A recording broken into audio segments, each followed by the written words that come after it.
बिहार विधानसभा चुनाव के परिणाम आने से पहले सभी न्यूज संस्थान ने अपना एग्जिट पोल दिखाया है, जिसमें महागठबंधन को भारी मतों से विजय बनाया है। महागठबंधन की सरकार बनाती हुई दिखाई दे रही है। एग्जिट पोल के अनुसार देश के सभी बड़े मीडिया संस्थानों ने एग्जिट पोल दिखाया, जिसमें महागठबंधन की सरकार बन रही है और एनडीए का हाल बुरा दिखाई दे रहा है। लेकिन एनडीए के नेता हैं कि मानने के लिए तैयार ही नहीं हो रहे हैं। सुनिए हम नेता रितेश कुमार उर्फ चुन्नू शर्मा का दलील क्या कह रहे हैं एग्जिट पोल के बाद। चुन्नू जी, सारे मीडिया संस्थान एग्जिट पोल दिखा रहा है, आप लोगों की जो है स्थिति बहुत बदतर है, क्या कहना चाहेंगे? देखिए, आपने जो पूछा उसमें हम सुधार करना चाहते हैं। आपने कहा कि आपकी स्थिति बदतर है। हम आपको बता देना चाह रहे हैं कि जो आगामी 10 तारीख को जो चुनाव परिणाम आएंगे, उसके बाद ये भी नहीं कहने की जरूरत पड़ेगी बदतर हो बद हो। हम तो कहेंगे कि कहीं भी महागठबंधन के लोग नहीं दिखाई देने वाले हैं। देखिए, ये जो तमाम सर्वे, तमाम एग्जिट पोल आए हैं, इस पे हम सवालिया निशान भी खड़ा करते हैं और इसको में हम कोई विश्वास नहीं रखते। और हम समझते हैं कि जो भी राजनीतिक के अनुभवी थोड़ा भी अनुभव रखते होंगे, वो एग्जिट पोल पे अपना विश्लेषण न करके उनका विश्लेषण बूथ वाइज होता है। ये हम दावा कर रहे हैं, क्योंकि हम भी मखदूमपुर का बूथ वाइज एनालिसिस किया है, मान एक ही विधानसभा का हम बात कर रहे हैं। तो उसी तरह से दूसरा चीज हम आपको बता रहे हैं कि हम आज तक पर देख रहे थे कि 63,000 करीब सैंपल का एक बड़ा अमाउंट ऑफ ये सैंपल का जो है उस पर इन लोगों ने सर्वे कर रखा है। मतलब 243 विधानसभा क्षेत्र में 63,000, इसका मतलब प्रत्येक विधानसभा में 250 वोटरों तक उन्होंने पहुंचकर अपना ओपिनियन जानने का प्रयास किया। अब बताइए कि किसी भी विधानसभा से 250 वोटर ही कैसे डिसाइड कर देंगे कि यहाँ से कौन सा उम्मीदवार मतलब ये जीतेगा या किस पार्टी का उम्मीदवार जीत सकता है। आप एक चीज और बता रहे हैं, इस बात पे थोड़ा हमको बात रखने दीजिए कि अमूमन जब भी मीडिया वाले आते हैं तो ज्यादातर का मानसिकता रहता है कि हम बाजार में अप्रोच कर लें, क्योंकि बाजार में बहुत सारे जगह के लोग आते जाते रहते हैं।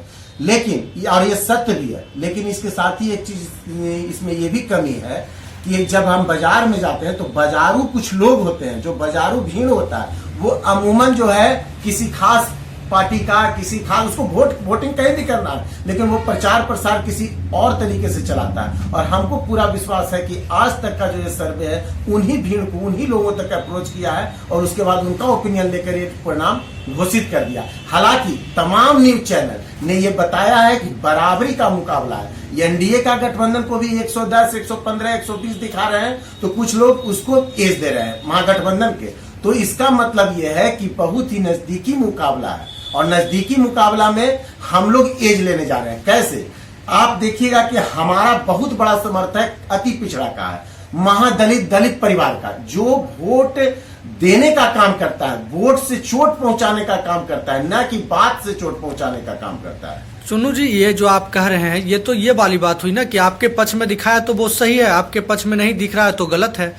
आखिर उन्हीं ओपिनियन पोल पर तो आप लोग लगातार जो है प्रहार कर रहे थे कि फिर से आ रहे हैं नीतीश कुमार, फिर एग्जिट पोल क्यों नहीं मान रहे हैं? देखिए, और एक मीडिया संस्थान नहीं बल्कि न्यूज 24 ने, अर्नव गोस्वामी की आर भारत ने, सारे मीडिया संस्थान ने आपको जो है स्थिति बेहतर नहीं बताया है। हर किसी ने यही कहा है कि इस बार नीतीश कुमार की सरकार जा रही है।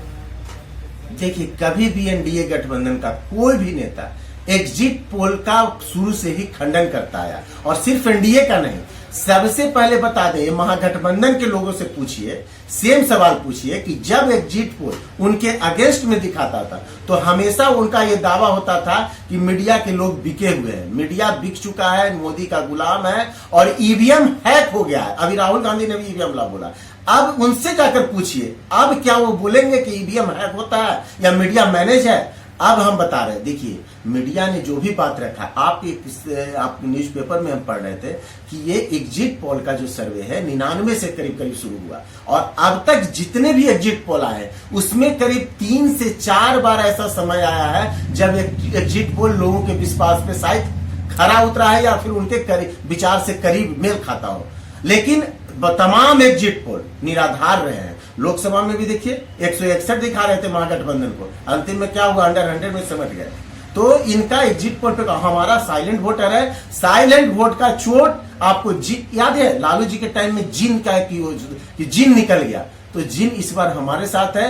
जिन एनडीए गठबंधन को सही में निकलने जा रहा है 10 तारीख को। अच्छा चुनू जी, ये बताइए कि आपके नेता जीतनराम मांझी पहले महागठबंधन में थे, चुनाव आते आते करवट बदले और यहाँ आके 7 सीट पर चुनाव लड़े, और जिस तरीके के सर्वे बता रहा है कि आप 1 से 3 ही सीट पर जीत पा रहे हैं, तो कुल मिला के आपकी पार्टी तो सिमट रही है।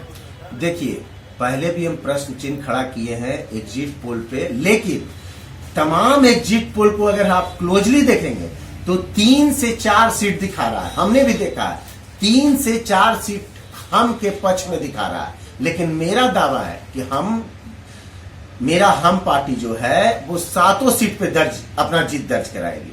आप देख लीजिए उसमें कहा सारे एक विधानसभा का सर्वेक्षण कीजिएगा तो आप पाइएगा कि क्या सही और क्या गलत है, और वो तो 10 तारीख को पता चल जाएगा। मतलब जब तक हार नहीं मानेंगे तब तक आप ये मानने के लिए तैयार नहीं होंगे? देखिए, हार बिल्कुल रूप से महागठबंधन के लोगों को मानना है, उनके द्वारा ये झूठा दावा फैलाया जा रहा है। और ये तो 10 अब तो कल बीच परसों की ही बात है ना।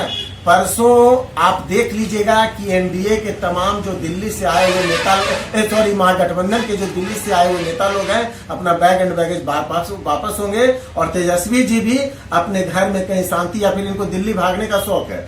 हमारे जो तेजस्वी जी हैं, देखिए जब कोरोना जैसा विपदा आया, कोई भी महामारी आया, कोई भी संकट बिहार में आया, तो ये बिहार छोड़ने का काम किया है। तो 10 के बाद ये भी बिहार छोड़ देंगे। उसको छोड़ दीजिए, आप ये बताइए कि इसके जिम्मेवार कौन है? अगर हार जाते हैं आप लोग, अगर सर्वे सही निकला तो आप लोगों की सरकार जाती है, इसके जिम्मेवार कौन है? चिराग पासवान या नीतीश कुमार की? हम जीत रहे हैं, हम बता रहे हैं कि इसका कोई भी जितना भी ये एग्जिट पोल है ये बिल्कुल निराधार है। और किसको हम आधार हम कह रहे हैं? नीतीश कुमार जी के कारण ही, नीतीश कुमार के नेतृत्व में ही एनडीए का ये मजबूत प्रदर्शन हम लोग सरकार बनाने का दावा करने जा रहे हैं।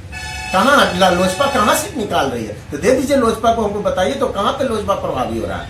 लोजपा सिर्फ वोट कटवा था, बहुत माइनर वोटर उनके साथ जुड़ पाए। हमारे पास बहुत ही बड़ा वोट। आप एक चीज सोचिए ना, आप आरजेडी का वोट बैंक क्या है? 16%, और मतलब करीब करीब आप जोड़ लीजिएगा तो 30% है, और माले को मिला दीजिए तो 34%।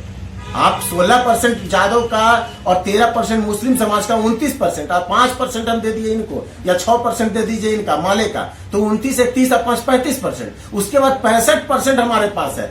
हमको उसमें से हम 5% और दे दिए ये लोग के लिए, लोजपा को भी कुछ दे, तब भी मेरे पास काफी वोट बैंक बचा हुआ है। जात पात से ऊपर उठकर इस बार तेज रफ्तार तेजस्वी सरकार को बिहार के युवाओं ने चुनने का प्रयास किया है। हम इस बात से भी सहमत नहीं है। नवयुवक जो ये दावा किया जा रहा है कि बड़े संख्या में नवयुवक वर्ग ने तेजस्वी जी का दामन थामने का काम किया, ये भी बिल्कुल गलत है। क्योंकि देखिए, एक चावल से हांडी का पूरा भात को पकड़ा जाता है कि ये सीधा है कि कच्चा है, ऐसा है कि नहीं?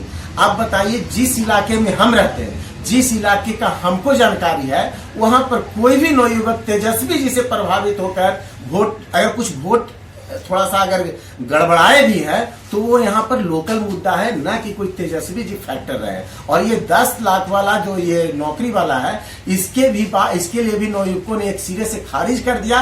और वो लोग सब जानते हैं कि ये प्रोपगंडा है। जब आदरणीय लालू प्रसाद यादव जी बिहार के लिए कल्याण नहीं कर सके, जब उन्होंने बिहार को ठगने और लूटने का काम किया, तो ये तेजस्वी जी से क्या हम लोग उम्मीद रखेंगे?